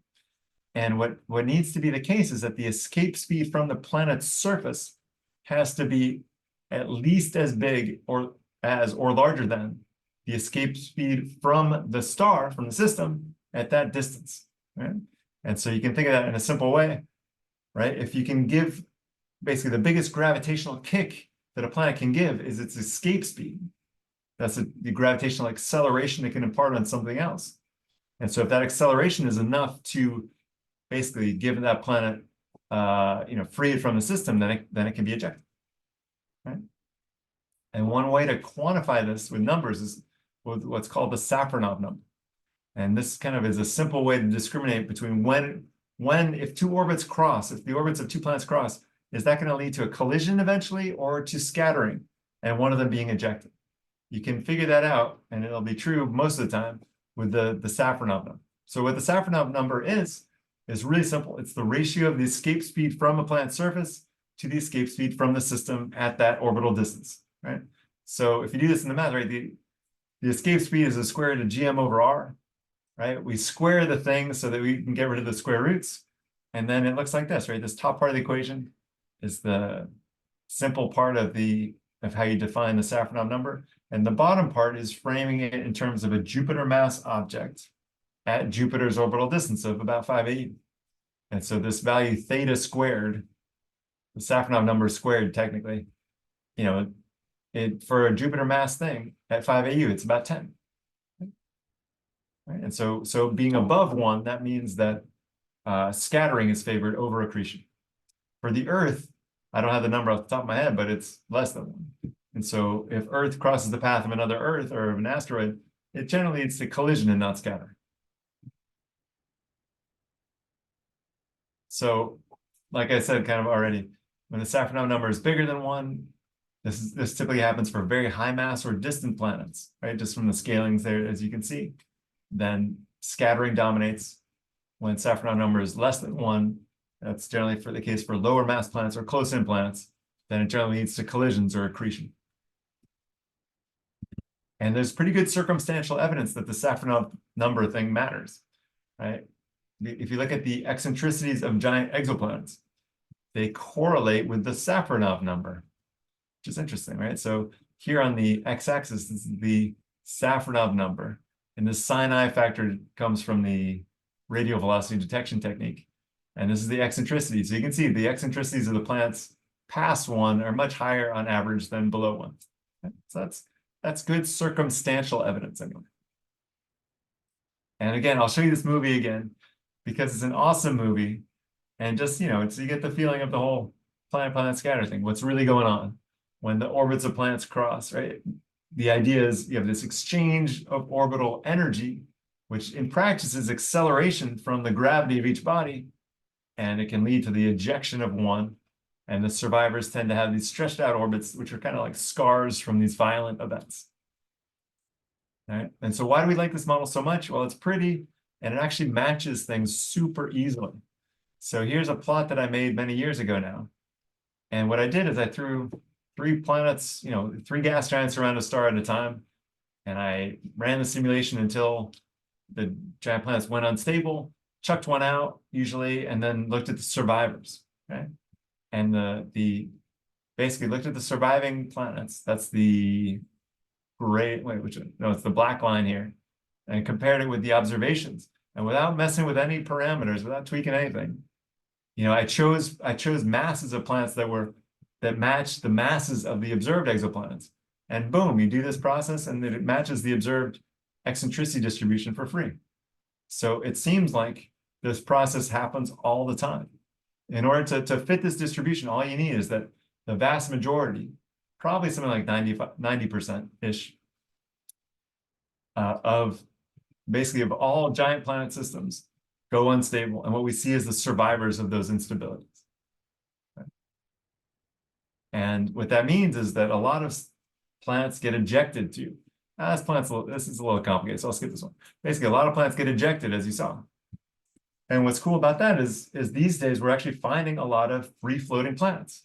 What are those? Those are planets that don't have stars, that maybe many of them have been ejected from their home systems. And we don't know that for sure. And so we're trying to be able to say that for sure these days. But we're finding now samples of hundreds of free-floating planets. This image here is from a discovery from last year, or 2 years ago now, a discovery of 100 free-floating planets in the Upper Scorpius Young Stellar Association. There was a discovery of several hundred in Orion found with JWST last year. And so there's a lot of these things out there. And what we want to do is be able to kind of figure out a balance between where these things actually come from. Are they really being ejected, or are some of them just kind of very tiny stars? And they might overlap in the mass range of ejected planets. We're trying to figure that out now. But this is cool. This is kind of the other part of the story of exoplanet, of planet-planet scattering, is that these things should exist, and they do. That's cool. Finally, the last thing I'll talk about is hot Jupiters. Hot Jupiters are interesting because they kind of mix a few different processes together, right? So hot Jupiters are these ones on the left, right? In this circle, planets typically around 0.05 AU. They're gas giants really close to their stars. How'd they get there? Well, maybe they just migrated there. And in that case, kind of everything I've told you before is true. They would be the gas giants that form fast, early enough that there's still a lot of gas in the disk, migration's efficient, and boom, you form, as long as the core forms pretty close in, then boom, it migrates inward and becomes a hot Jupiter. That's possible.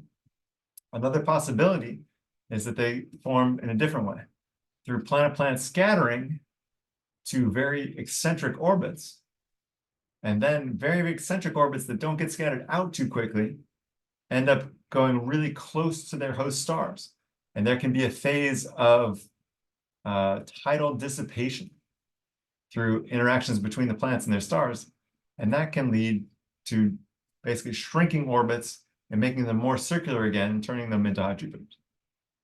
So in simple terms, there's these kind of two, well, I guess three theories for how they get there. Maybe they form further out and they migrate inward. Oh no, sorry, what am I saying? This one close in is basically that they form where they are, which is also not impossible. But again, like for the supers, it's not impossible that they form there, but that idea kind of has the disadvantage that migration, if they did form really efficiently right where they are, then they would have migrated, but they don't need to migrate because they're already there. And so it's a little bit of a circular argument. Yeah, it's still possible though. It's not as ridiculous as it is for super-Earths. Anyhow, the kind of two key models I was talking about would be these ones kind of pulled in, meaning migrated inward. And the bottom one is the idea that, some kind of planet-planet scattering event launches a planet to very, very high eccentricity, and then tidal effects cause its orbit to shrink over time. And so here's some simulations of that process, which I think is really cool. This is a really cool paper. And so what you can see is basically on the top is eccentricity versus orbital distance, same major axis. The bottom is inclination. So kind of focus on the top one for now. So in this model, all the planets start off between like 1 and 10 AU. Okay, so they start off with systems with 2, 3, 4 planets that become unstable, their orbits cross, and they get scattered all over the place. Plenty of them are ejected, and those are just not shown because they're gone, right? But some of them get kicked to very, very eccentric orbits, right? With eccentricities here close to 1, right? Eccentricity of 1 means that basically you're either hitting the star or being ejected. And when you're coming really close to the star, what happens is that tides kick in. And so the simulations in this paper take tides into account in kind of a simple way. And so this kind of tail of planets here, this string of planets, I should say, those are planets that are in the process of migrating inward in some sense, but not because of the gas, but because of tides taking away orbital energy and shrinking the orbits of the planets. And they migrate inward and then become hot Jupiters down here. And even though they become hot Jupiters down here at short orbital distances, what you see is their eccentricities down here get very low. So they're basically on circular orbits, but they're not on coplanar orbits. So in the bottom plot, you see the inclinations of these scattered in hot Jupiters can be all over the place. They can be up to retrograde, right? They can have crazy inclinations. even though they have mostly circular orbits. Whereas if all these hot Jupiters migrate inward in the gas disk, then they should have zero inclination because they should be more or less in the same plane as the disk, which in theory should have the same plane as the equator of the star. And so that leads into how can you tell these things apart, right? And kind of one key way that this can be done is by a really interesting effect called the Rossiter-McLaughlin effect. And the Rossiter-McLaughlin effect basically it's a mix of the transit and radial velocity techniques. And so what's done is to measure the radial velocity signature of a star during a transit, right? So it's kind of weird. And it all comes down to look at the picture of the star here, right? The star here is blue on the left and red on the right, right? What does that mean? That means that the star is rotating such that this part of the star on the left is spinning towards us and the part on the right is spinning away from us. Now, if the planet's big enough, if it's a big planet, then it can block a chunk of that light from the star. And what happens is, what we usually measure in terms of the velocity of the star is the average of the velocity over the whole star. But if the planet's blocking part of it, then it can basically create a certain signal that, as the planet blocks part of it, then first it's blocking the blue part, making the star look redder, then it's averaged out, then it blocks the red part, which makes it look bluer. So that's this curve on the left.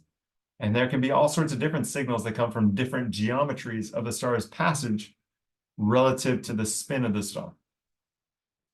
And so what happened when you do all this, there's plenty of details in here that are super interesting. And I'm gonna skip most of the details and just get to the main point. And what you see in this plot is basically the obliquity, which is basically the alignment between, you can think of this simply as being the alignment between the planet's orbit and the stellar equator, right? The equator of the star. So you see this, that's 0 means everything's nice and aligned. 180 means it's flipped entirely in retrograde. And the x-axis here is the temperature of the star. And so we see it's here, cool stars tend to have low obliquity hot Jupiters. There's not a ton of hot Jupiters down here, but the ones that are down here have low obliquities. That means they're kind of in the plane, but then past a certain point, they're all over the place. There's even retrograde ones. It's crazy, right? These hot Jupiters that have these stars that are hot stars that have hot Jupiters, and they are sometimes orbiting in the wrong direction compared to the star. Right? That's pretty crazy. So how do we explain this? What is this really telling us?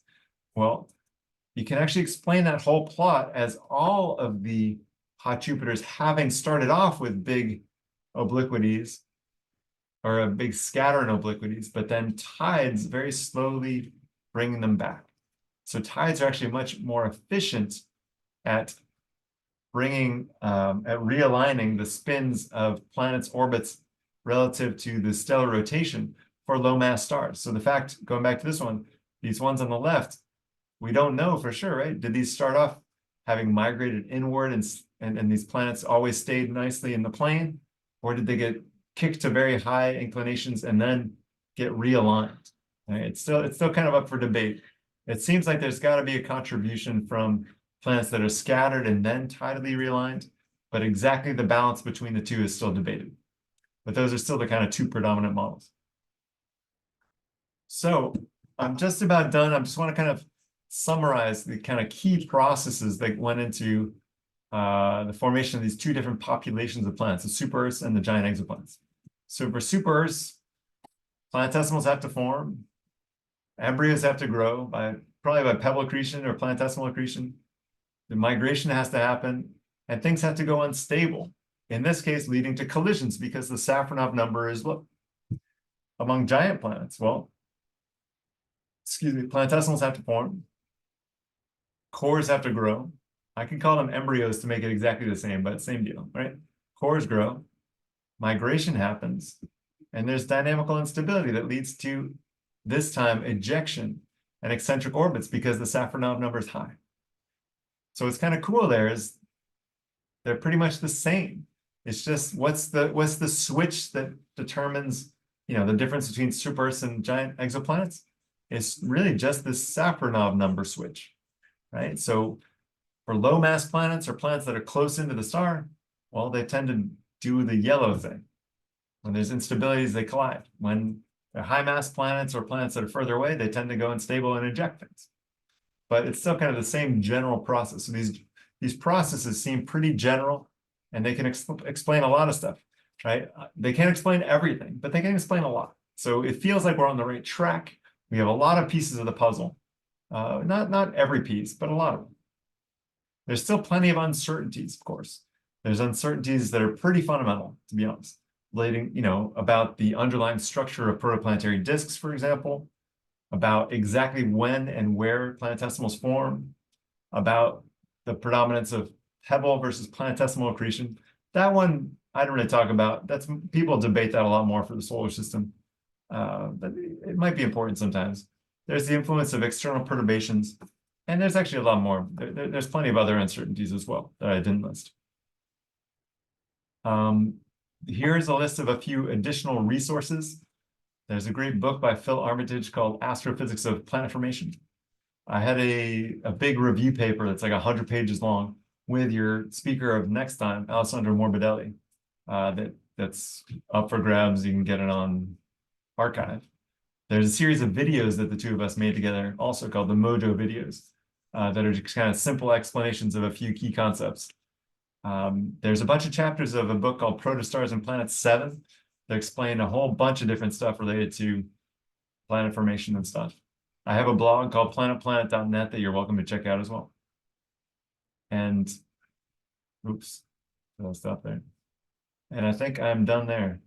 Yeah, so let me go back to display and window, and did I stop sharing? I think I did. Yes. All right, yeah, I guess I was done. So that's my last slide, so I'll stop there. I can take questions now. Okay, thank you, Sean, for this very clear and interesting lecture. So please, everybody ask question in chat. And I think we will start already with a few which were appearing during your lecture. So the first question, at what distance is your estimate for the detectable planets? I mean, to get that, I would have to rewind all my slides here. I'll go ahead and rewind. Hold on a sec. I'll go up here.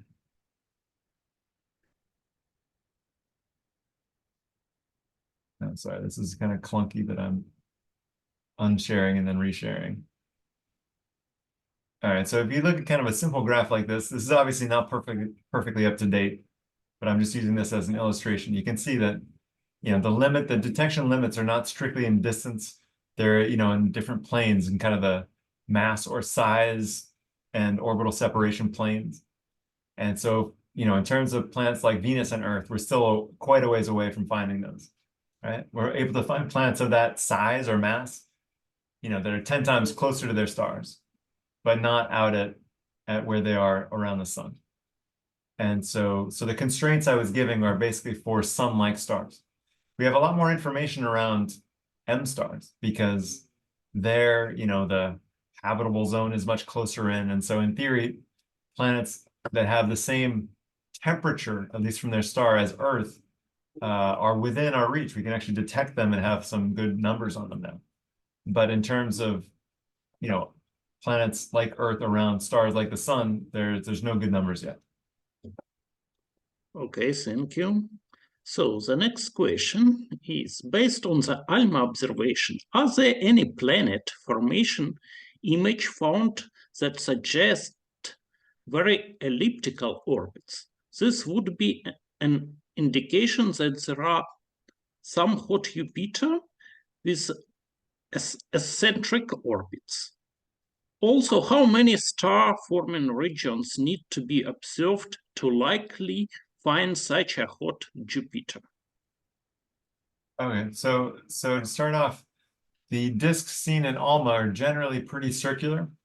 It seems like just given damping, energy dissipation processes, most disks stay circular. They're not perfectly circular. There are some cases where there's spirals in disks or slight asymmetries that may indicate some kind of degree of ellipticity within the disk, but it probably doesn't last too long. It's probably a phase or a strong perturbation from an outside source. So in terms of creating eccentric orbits directly out of the disk, we don't think that that happens very often. That's probably the, you know, probably doesn't really happen much. What was the other part of the question? Sorry. Okay. Also, how many star-forming regions need to be observed to likely find such a hot Jupiter? So, do you have any estimate? Like I said, the hot Jupiters, the statistics these days are they exist around about between half a percent and 1% of sun-like stars. So you just got to observe a couple hundred stars with radial velocity and you should find one. They're not very common, but they're not that rare. Okay, thank you. So the next question is, can planets form from just hydrogen and helium? Can first star have planets? And can a first star have planets, in other words? That's a good question. Yeah. So, I mean, I think even in the simulations of disk instability, you know, where it's basically direct collapse of gas into planets, they're still take into account the opacity of the gas, which comes from elements beyond hydrogen and helium. I have not seen much calculations of this, but I believe that it's not very simple to form planets directly out of hydrogen and helium. So I think that's pretty unlikely. I don't have good numbers for you, but not that I'm aware of. Okay, thank you. The next question, can these modern developments help refine some of the factors in the Drake equation and give better estimates for the probability of observing life-bearing planets? Oh yeah, definitely. So that's kind of part of the motivation of this sort of thing. So there's the observational stuff that I showed you, which the goal, you know, not the goal. The goal is really to see what's out there. One goal, you know, with regards to the Drake equation is this, you know, to get that factor A to Earth, which is what fraction of stars have planets like Earth. In the original Drake equation, it's in multiple factors, but you can kind of lump it into one as that. What fraction of sun-like stars in principle, or it can be all stars, have, you know, Earth-like planets. And exactly what is meant by Earth-like planets is a pretty open-ended thing too, because does that require an atmosphere? We can't measure those yet, or just starting to be able to, right? What about, does it require water? It's not easy to detect water, except if it's up in a very thick atmosphere right now, those kinds of things. And so the detection is definitely going in that direction. The modeling is also going in that direction, or has been, in terms of saying, well, you know, what types of orbital architectures are most likely to form rocky planets. But really, the most important thing is the observations. Okay, thank you. So the next question is, why disk is planar? Oh, why are disks planar? That's an interesting question, yeah. Basically, the way I remember asking the same question to someone when I was a postdoc, and they gave me a very intuitive response, which was just like, you know, what's going on when stars form? Right? It's a big cloud of gas that's, because of its gravity, trying to collapse down to a point. But it, you know, it's got the angular momentum thing, so it can't just do that. But it still tries to collapse. And what it does is, in practice, it collapses in one dimension at a time. And so one dimension gets collapsed first, and so you end up with a thing that's only two-dimensional instead of three-dimensional. And it's not perfectly two-dimensional, obviously. It still has a thickness that depends on the local heating and all sorts of things. But in general, it's just part of the collapse process that things go from a cloud to a central thing, which is the star in formation, and a disk around. It's a pretty universal thing that happens on many different side scales in astrophysics. And you can think of it intuitively as being collapsing in one dimension at a time. Okay, thank you. So the next question, how important is stellar magnetism in planet formation? Are there any difference between spectral types and formation mechanism? Okay, well, so magnetism, yeah, sure. I mean, in practice, that comes in the very innermost parts, where the inner parts of the disk, you know, help shape the cavity And so the very innermost planets might be affected to some degree by that. But it's probably not a huge thing. Then in terms of trends with the stellar spectral type, yeah, there's a bunch. I showed a few of them, like high and low mass stars have different exoplanet populations. In terms of the actual formation processes, the goal for all this kind of modeling is to make it generic so it doesn't really matter. So it applies everywhere. But of course, if there's more mass around more massive stars, then certain processes dominate versus others. And so around more massive stars, disks are more massive. So it's easier to form large cores early on. And so gas giants form more readily. And so there's more planet-planet scattering. Around low mass stars, cores probably form more slowly. And so these kind of processes, the kind of the way that the puzzle pieces are put together around the two different types of stars are different, but they're the same puzzle pieces, basically. Okay, thank you. So let me also ask a question.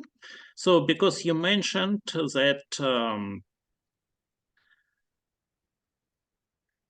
not every star have a planet, or not for every star the planets were detected, but you said that it could be only because our detection technique, and we still can assume that most of the stars have planets.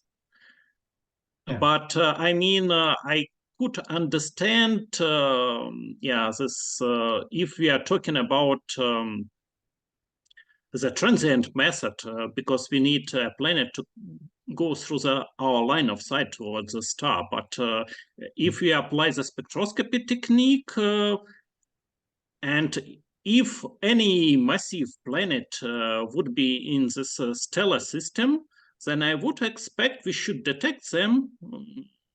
And Yeah. if you don't, then this planet should not be there.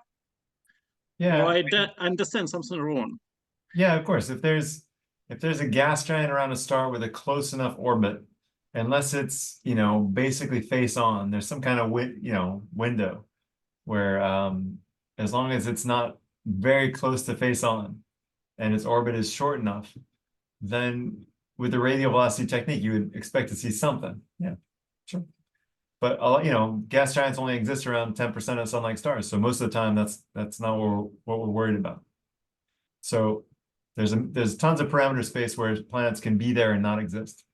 And so you can't prove a negative in this kind of game without, maybe you will be able to in 100 years, but I wouldn't believe anyone who said that they have a single star where they are sure there are no planets around. Okay. So, but is it possible to use this method just to say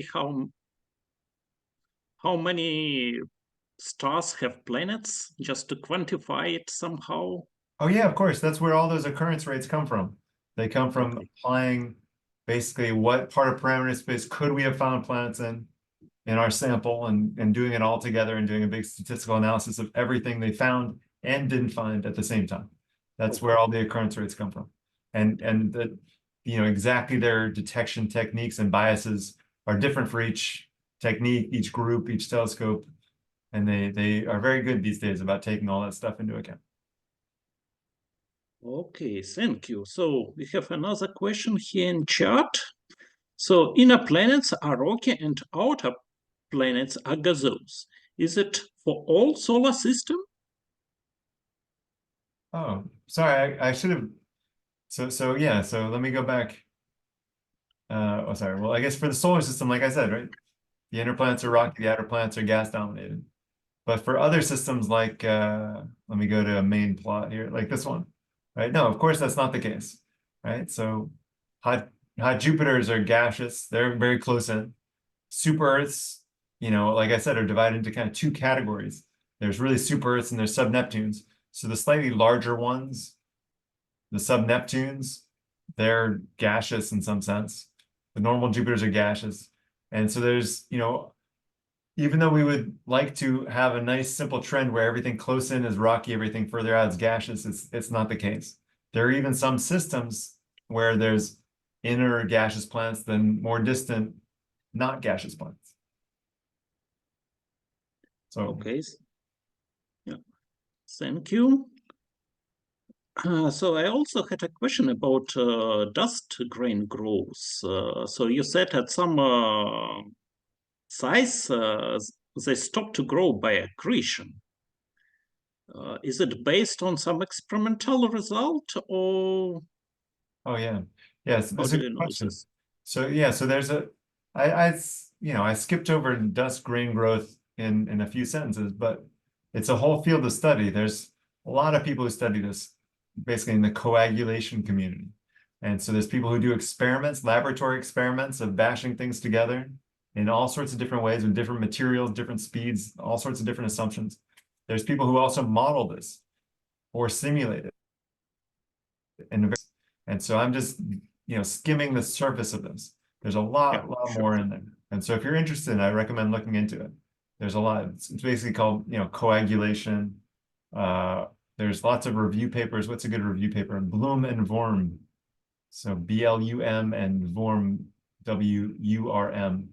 I'm blanking on which year it is, but review papers by those two, for example, or by Johansson et al. They're included in some review papers by Anders Johansson et al. As well. So yeah, there's a lot more to it than what I showed. Okay, thank you. Yeah, I just thought that maybe for some specific material, yeah, the stage might be different. But yeah, now Sure. I will definitely check this. Yeah, that's very interesting. Yeah, and so still last question from me regarding the collision. So you said that this is very important for rocky planet formation. So do you assume that each rocky planet should be formed via collision, or we may expect the formation of some rocky planets without collisions? Good question. So in the past, we kind of made the sweeping assumption that all rocky planets form by this kind of late phase accretion, where there's always planetary embryos that bash into each other. These days, that's kind of coming into question. And so it's possible that that's not always the case. So sometimes in certain cases, plants basically could grow as pretty big planetary, effectively. They grow by eating planetesimals and pebbles sometimes, and just form that way and have very few large collisions. So this kind of standard picture still involves many large collisions, but it's less certain than it was, if that makes sense. Okay. So the theory is really developing. Yeah, Uh, there's a lot of advances. You'll see when Alessandro Morbidelli talks about the solar system, this comes into play. There's one model by Anders Johansson who tries to explain the rocky planets with almost no collisions, just a few giant collisions at the end, and that's all. That's cool. So it's an alternate model that didn't seem possible in the past, and not everyone likes, but it's got some nice features to it. So I don't know. It's worth keeping an open mind. It's an interesting model. okay, thank you. Okay. Yeah, so when do you think finally models will be able to predict what should be observed around specific star? Oh, around a specific star. Or not specific, but generally, like, yeah, Yeah. predict some observations. I think what's most useful these days is that models can predict large-scale trends that are kind of almost detectable. So one good example of this is a few years ago, we made a prediction that there should be an anti-correlation between super-Earths and outer Jupiters. Basically our idea was from certain formation models, depending on your assumption, outer Jupiters might block the migration effectively of super Earths. And so we predicted that there would be an anti-correlation. So you'd have fewer super Earths when there were outer gas giants. And so we predicted this in 2015. And it was cool, right? That was very useful. And so that stimulated maybe 5 or 10 observational papers. And the conclusion is that we were wrong, right? So that we predicted this thing. If these assumptions on our model are true, then we should see this anti-correlation, and that anti-correlation is not there. It's actually a positive correlation, not an anti-correlation. So that means that our model was not the right one, and that's useful. So now we're going back and trying to make it better and figure out what was wrong and figure things out. So that's a really useful kind of part of the cycle. is exactly what you're saying of predicting, but with an open mind that you might be wrong and have to revisit, and that's just how it goes. And so that's what we try to do. That's kind of in some sense, that's the most useful thing you can do, because then it connects to observers and it kind of really closes the loop and shows how your model is useful. And so I think it's useful to do that as much as possible, to make these predictions that can be tested to see if we're on the right track or not. Okay, thank you. And I also see a lot of thank you message for very nice lecture in the chat. So thank you, yeah, a lot. So our time is also coming to the end. So, okay, so, okay, yeah, that's all. Thank you message. Yeah, thank you once again. Okay, cool. And let's finish today's lecture and have a nice day. Well, thanks for coming, everyone. It was a pleasure. Thank you. Thank you.